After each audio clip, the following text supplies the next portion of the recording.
নমস্কার বন্ধুরা, আমি মশলাবাদ থেকে ঘুম বলছি। আবার আজকে তোমাদের কাছে চলে এসেছি একটা নতুন রেসিপি নিয়ে। সেটা হচ্ছে ননভেজ। সেটা হচ্ছে আজকে দেখাবো হচ্ছে কাতলা মাছ। কাতলা মাছের রেসিপি, ক্ষীরোদ কাতলা, কিন্তু এটা হচ্ছে তিলের ক্ষীরোদ কাতলা। প্রথমে আমি মাছের মধ্যে একটু নুন দিয়ে দেবো। আমি মাছটাকে একটু ম্যারিনেশন করে রেখে দেবো নুন দিয়ে আর লেবু দিয়ে। এখানে গুঁড়ো লঙ্কা ইউজ করছি, তোমরা চাইলে অনেকে গোলমরিচও দিতে পারো।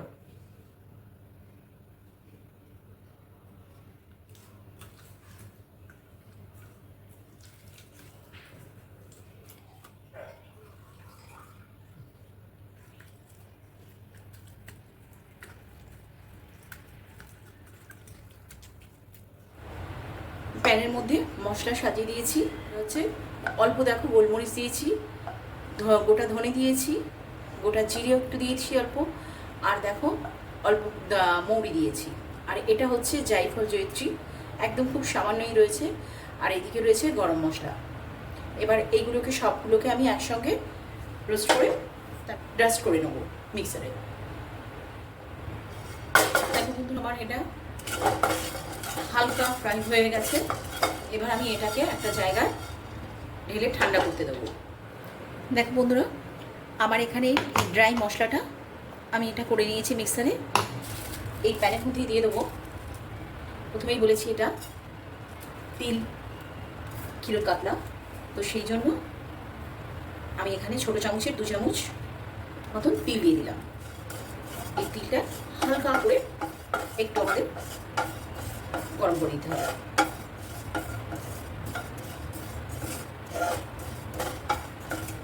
খুব বেশি লাল করবে না, ভালো করে ভাজবে না, তাহলে কালারটা অন্যরকম হয়ে যাবে।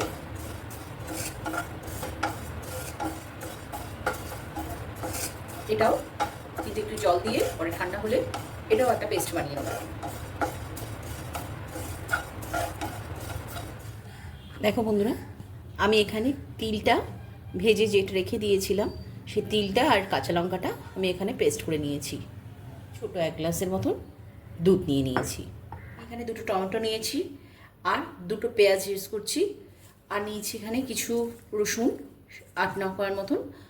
আচ্ছা, আর নিয়েছি আদা আর গ্রিন চিলি।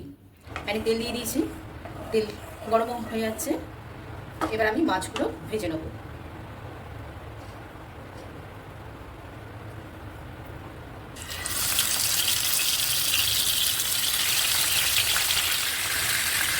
তিল পেঁয়াজ খাতাতে কিন্তু মাছ হালকা করে ভাজবে, মাছগুলো খুব লাল করে ভাজতে হবে না।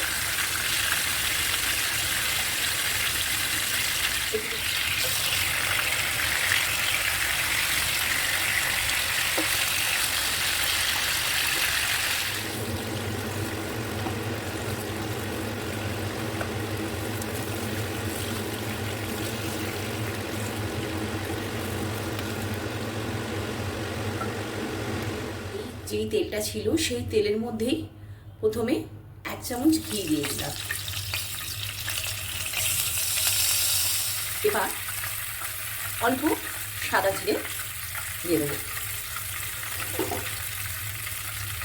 আর কটা একদম যে গোলমরিচ ভেজেছিলাম তার থেকেই আমি অল্প কটা রেখে দিয়েছি, সেটাই একটা একটু সরিয়ে দিলাম।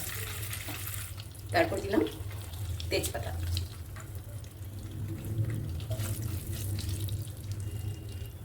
তারপর অল্প একটু নুন দিয়ে দিলাম। পরে বুঝি নুনটা দেবো, কেননা তেলের মধ্যে যখনই রান্না করতাম, তেল গরম হওয়ার পর একটু নুন দিয়ে তারপরে মশলাগুলো দিলে তাহলে দেখবে অতটা ছিটকবে না গায়ে।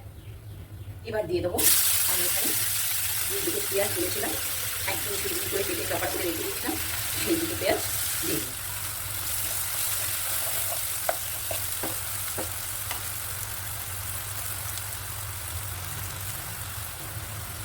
এর সঙ্গেই আমি দেখো এখানে রসুন একদম ঝিঝির করে একটু কটা বা রেখে দিয়েছিলাম, সেটা দিলাম। সেরকমভাবেই আদা,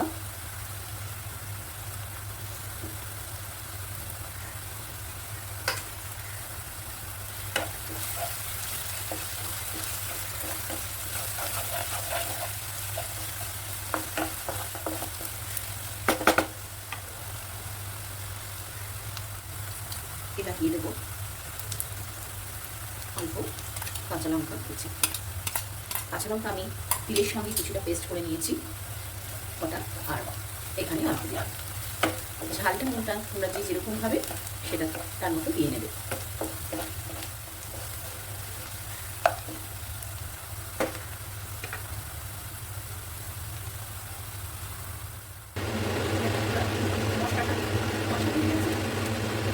এবার আমি দিয়ে দেবো যে দুটা কাঁচা লঙ্কা দিয়েছিলাম সেটা।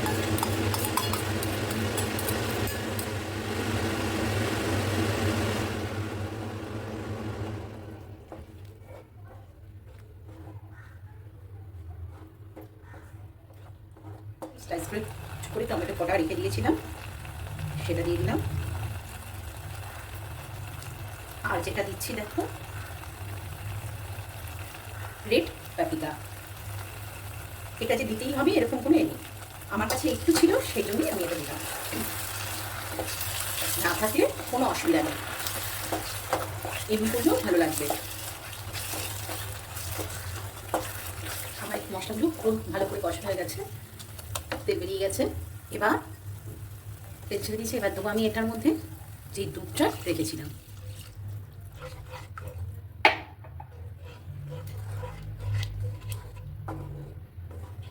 সেই দুধটা অ্যাড করে দিই।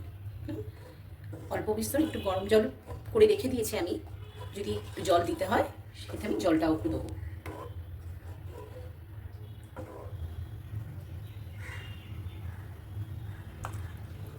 অল্প জল অ্যাড করে দিলাম।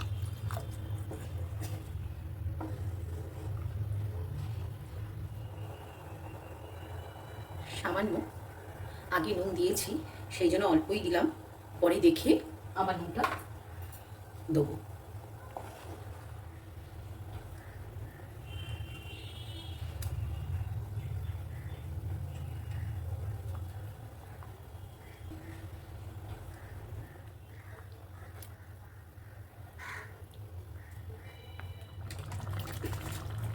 দেখো এবার আমি দিয়ে দেবো সেই যেই মশলাটা আমরা ফ্রাই করে রেখেছিলাম।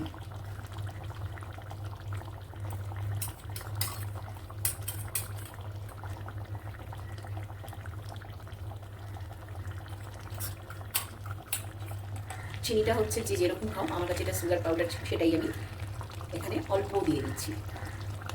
কিন্তু খুব বেশি পাতলা করো না, কারণ এটা অত খুব বেশি পাতলা গেবি ভালো লাগবে না, এরকম থিকনেস থাকলে ঠিক আছে। এবার যদি কারো মনে হয় যে আর একটু পাতলা রাখবে তো রাখতেই পারো। দেখো পুরো একদম ঘন ঘন হয়ে রয়েছে। তিল ক্ষীরোদ কাতলা কমপ্লিট।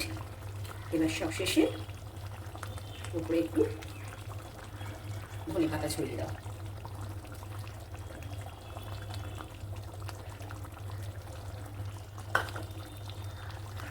রেডি তিল ক্ষীরোদ কাতলা। দেখো বন্ধুরা আমার তিল ক্ষীরোদ কাতলা রেডি, আমি সার্ভ করে দিয়েছি, তোমরাও এভাবেই সার্ভ করে দেবে কেউ খেতে বসলে। আর একবার আমার রিকোয়েস্ট রইল, যারা তোমরা তিল ক্ষীরোদ কাতলা খাওনি তারা একবার অন্তত ঘরে ট্রাই করে দেখো, আমার মনে হয় তোমাদের সত্যি আবার খেতে ইচ্ছে হবে।